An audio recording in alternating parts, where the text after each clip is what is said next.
আল্লাহ রসুলের একজন সাহাবা হযরত সালাবা রাদিয়াল্লাহু তাআলা আনহু, আল্লাহ রসুল যুদ্ধের ময়দানের মধ্যে যাচ্ছে, ওই সময়ের মধ্যে আরেকজন সাহাবী তিনিও যুদ্ধের ময়দানের মধ্যে যাবেন। আল্লাহ রসুল বলতেছেন, ও আমার সাহাবী, ও সালাবা, আমার এই সাহাবী তো আমার সাথে যুদ্ধের ময়দানের মধ্যে যাচ্ছে, কিন্তু আমি তোমাকে ওই পরিবারের তিনার পরিবারের দায়িত্ব দিয়ে যাচ্ছি, যখন যা প্রয়োজন হয় তুমি তার পরিবারের পাশে থাকবে। হযরত সালাবা রাদিয়াল্লাহু তাআলা আনহু যখন আল্লাহ রসুল ওই সাহাবীকে নিয়ে যুদ্ধের ময়দানের মধ্যে গেলেন, সালাবা রাদিয়াল্লাহু তাআলা আনহু ওই পরিবারের ঘরের মধ্যে গেলেন। ওই স্ত্রী যখন তার পাশে আসলো, তিনি হাত ধরলেন সালাবা রাদিয়াল্লাহু তাআলা আনহু।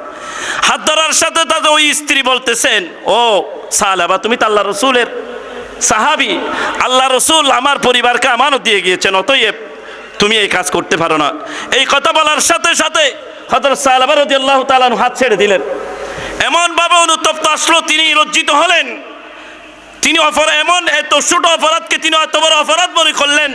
তিনি সাথে সাথে তিনি আর যেখানে মানুষের বসবাস সেখানে থাকলেন না, তিনি নির্জনের মধ্যে চলে গেলেন। গিয়ে সেখানে তিনি আল্লাহর দরবারে ইস্তেগফার করতেছেন, গুনাহ ক্ষমা চাচ্ছেন। ওইদিকে আল্লাহ রসুল যুদ্ধের ময়দান থেকে আসলেন। আসার পর আল্লাহ রসুলের কানের মধ্যে এই খবর গেলেন, সাহাবা এই অপরাধ করেছেন। ওই সাহাবীর স্ত্রী যখন ওই সাহাবীকে বললেন, সাহাবা আমার হাত ধরেছেন, তখন ওই স্ত্রী বলতেছেন, আমি যখন সাহাবাকে আল্লাহ রসুলের সাহাবী হিসেবে যখন আমি অনুরোধ করলাম, সাথে সাথে হাত ছেড়ে দিয়েছেন। ওই সাহাবী বলতেছেন, ওই স্ত্রী তিনি যেহেতু ভুল বুঝতে পেরেছে, আমাদের উচিত তাকে মাফ করে দেওয়া। আওয়াজ বলি সুবহানাল্লাহ। তেমনিভাবে আমাদেরও এই গুণবলী অর্জন করা দরকার।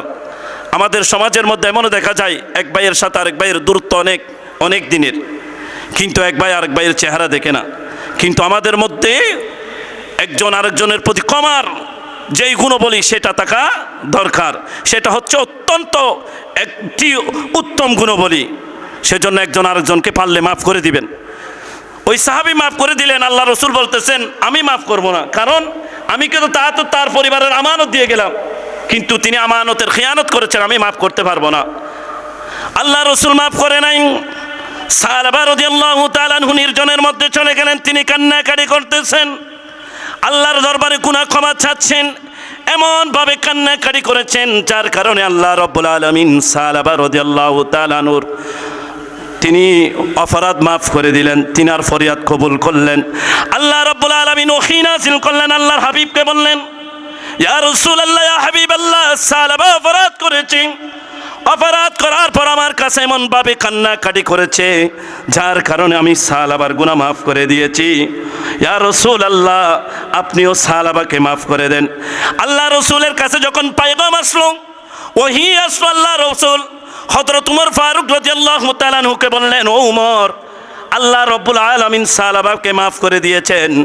এমনভাবে কান্নাকাটি করেছেন যার কারণে আল্লাহ রাব্বুল আলামিন সাহাবার উপর রাজি এবং খুশি হয়ে গিয়েছেন।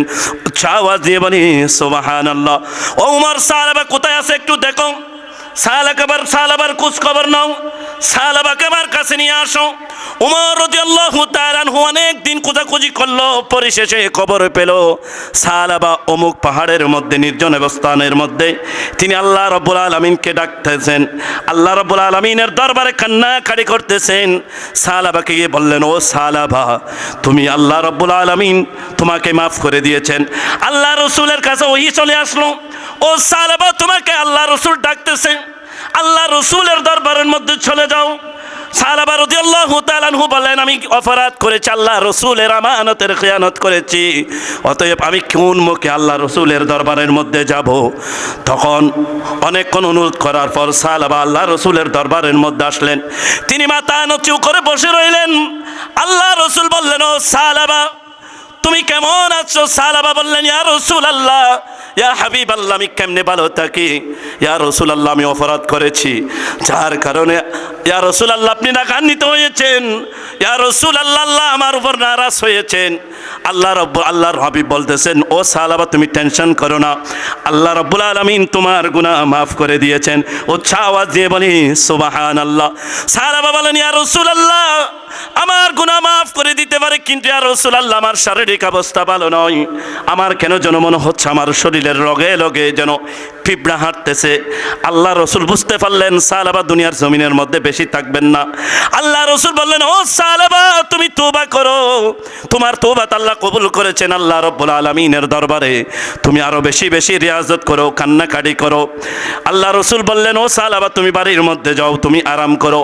ফজরের নামাজের ওয়াক্ত হলো। সালাবা রাদিয়াল্লাহু তাআলা আনহু সাহাবায়ে কেরামরা মিলে ফজরের নামাজ আদায় করলো। সালাবা বাড়ির মধ্যে চলে গেল। কিছুক্ষণ পর খবর আসলো সালাবা দুনিয়ার জমিনের মধ্যে নাই, তিনি ইন্তেকাল করেছেন। ইন্না লিল্লাহি ওয়া ইন্না ইলাইহি রাজিউন। আল্লাহ রসুলের কাছে খবর আসলো, ইয়া রাসূলুল্লাহ আপনার সাহাবী সালাবা দুনিয়ার মায়া ত্যাগ করেছেন, তিনি দুনিয়ার জমিনের মধ্যে নাই। আল্লাহ রসুলের চোখ বেয়ে পানি পড়তেছে, দাড়ি মুবারক ভিজে গেল। আল্লাহ রসুল বলতেছেন, ও আমার সাহাবীরা, আমার সালাবার জানাজার নামাজের ইমামতি আমি করব, তোমরা জানাজার নামাজের ব্যবস্থা করো, সালাবার গোসলের ব্যবস্থা করো, তোমরা দাফনের ব্যবস্থা করো, তোমরা কবর খনন করো। আল্লাহ রসুল জানাজার নামাজের মধ্যে উপস্থিত হলো। আল্লাহ রসুল জানাজার নামাজের ইমামতি করলেন। ইমামতি করার পর সাহাবায়ে কেরামরা যার যার দিকে চেয়েছে চলে যাচ্ছে, বাড়ির দিকে চলে যাচ্ছেন। আল্লাহ রসুল জানাজার নামাজ পড়ার পর তিনি যখন হাঁটতেছেন, তিনি আর স্বাভাবিকভাবে হাঁটতে পারতেছেন না, তিনি খোড়াইয়া খোড়াইয়া হাঁটেন। যেভাবে মানুষের কাটা পড়লে যেভাবে দাবিয়ে দাবিয়ে হাঁটে, সাহাবা সেভাবে আল্লাহ রসুল যেভাবে দাবিয়ে দাবিয়ে হাঁটতেছেন। আল্লাহ রসুল থেকে জিজ্ঞেস করলেন, ইয়া রাসূলুল্লাহ, ইয়া হাবিবাল্লাহ, আপনি কি পায়ের মধ্যে ব্যথা পাইয়েছেন কিনা? আল্লাহ রসুল বললেন, ও আমার সাহাবীরা, আমি পায়ের মধ্যে ব্যথা পাই নাই, আমি পায়ের মধ্যে ব্যথা পাই নাই। ও আমার সাহাবীরা, আমরা এখনো পর্যন্ত সাহাবাকে চিনতে পারি নাই। সাহাবাকে আল্লাহ রাব্বুল আলামিন কত বেশি ভালোবাসেছেন আমরা সেটা জানতে পারি নাই। আমি যখন জানাজার নামাজ পড়লাম, আল্লাহ রাব্বুল আলামিন সালাফার উপরে এত রাজি খুশি হয়েছেন। আল্লাহ রাব্বুল আলামিন আসমান থেকে এত বেশি ফেরেশতা দুনিয়ার জমিনের মধ্যে পাঠিয়ে দিয়েছেন, তার জানাজার নামাজের মধ্যে পাঠিয়ে দিয়েছেন। আমি রসুল এত বেশি ফেরেশতা দেখতে পাচ্ছি, আমি রসুল কোন জায়গার মধ্যে পা লাগবো ওই স্থান, খালি স্থানও আমি পাচ্ছি না। উচ্চ আওয়াজ দিয়ে বলি সুবহানাল্লাহ। সাহাবা রাদিয়াল্লাহু তাআলা তওবা করার কারণে গুনাহ মাফ করে দিয়েছেন। আমরা তো রাহমাতাল লিল আলামিন নবীর উম্মত, আমরা গুনাহ করার পর যদি আল্লাহ রাব্বুল আলামিনের দরবারে যদি নিশি রাতের মধ্যে উঠে যদি সিজদায় পড়ে, চোখের পানি ছেড়ে দিয়ে যদি কান্নাকাটি করে, আল্লাহ আমি গুনাহ করেছি, না বুঝে করেছি, আপনার বান্দা হিসেবে করেছি, আপনার হাবিবের উম্মত হিসেবে করেছি, আল্লাহ আমি লজ্জিত হচ্ছে, আল্লাহ অতীত আর গুনাহ করব, ভবিষ্যৎ আর গুনাহ করব না, আল্লাহ আমাদের গুনাহ মাফ করে দেন।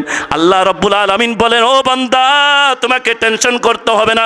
কুল ইয়া ইবাদিয়াল্লাযীনা আসরাফু লা তাকনাতু মির রাহমাত লা ইন্নাল্লাহা ইয়াগফিরুয যুনুবা জামিআ ইন্নাহু হুয়াল গফুরুর রহিম।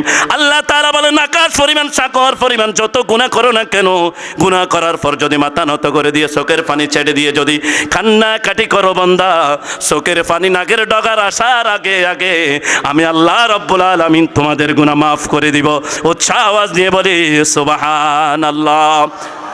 আল্লাহ রাব্বুল আলামিন আমাদেরকে আল্লাহর দরবারে নেককার বান্দা হিসেবে কবুল আর মঞ্জুর করুক, সকল বলে আমিন। আল্লাহ রাব্বুল আলামিন আমাদের জীবনের সমস্ত গুনাহ মাফ করে দিক, সকল বলে আমিন।